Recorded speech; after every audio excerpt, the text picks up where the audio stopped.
रामकृष्ण हरी. आषाढी एकादशीनिमित्त महाराष्ट्रातील विविध तालुक्यातून व जिल्ह्यातून वारकरी दिंड्या घेऊन पंढरपूरला जात असतात. त्याच दिंड्या सोहळ्यापैकी ही जी वृक्ष दिंडी आहे. संत तुकाराम महाराजांची आळंदी येथून जी दिंडी येते ती सातारा जिल्ह्यामध्ये प्रवेश केल्यानंतर तरडगाव ते सुरवडी या अंतरामध्ये पालखीच्या मागे वृक्ष दिंडीचे आयोजन केले आहे.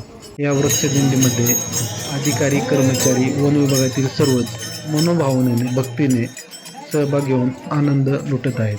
तसेच या वृक्ष दिंडीचे एक विशिष्ट कारण असे आहे की वातावरणातील बदल, उष्णता, प्रदूषण यावर नियंत्रण करण्यासाठी आपल्याला वृक्ष लागवड करणे गरजेचे आहे.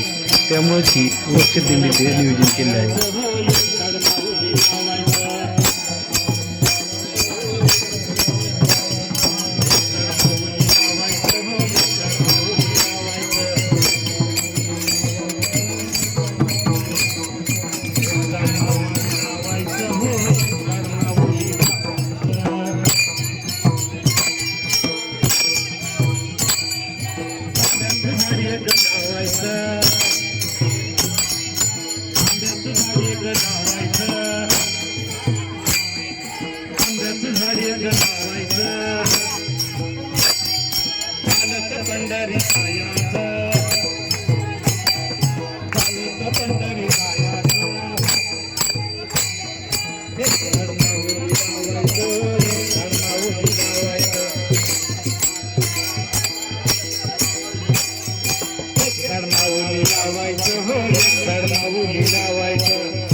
विठ्ठल विठ्ठल बोलायचं,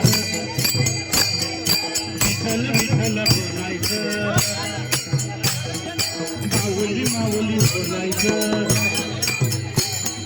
शराब्यात लावायचं, होई शराब्यात लावायचं. Radha Radha Krishna Radha, Radha Radha Krishna Radha, Radha Krishna Radha, Radha Krishna Radha, Radha Radha Krishna Radha, Radha Radha Krishna Radha. Nandatkaram, Nandatkaram, Nandatkaram, Nanotamauli Karam, Nanotamauli Karam, Nanoba, Nanoba, Nanoba, Nanoba, Nanoba, Nanoba, Nanoba, Nanoba, Nanoba Mauli Karam, Nanoba Mauli Karam. Vitthal Rakhumai, Vitthal Vitthal,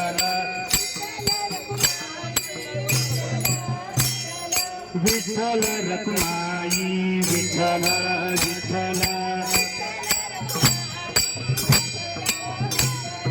Vitthal Vitthal, Vitthal Vitthal, Vitthal Vitthal, Vitthal Vitthal, Vitthal Rakhumai, Vitthal. संत तुकाराम महाराजांच्या जो पालखीचा मार्ग आहे त्या मार्गावरती हे वृक्ष लागवड कार्यक्रम आयोजित केला आहे. या ठिकाणी लिंब, पिंपळ, वड या प्रजातीचे वृक्ष लागवड केली जाते, जेणेकरून येणाऱ्या काळात ह्या वृक्षाची सावली वारकऱ्यांना लाभ घेता यावा, त्या सावलीखाली बसता यावा, त्यामुळे या ठिकाणी वृक्ष लागवड करण्यात आलेली आहे.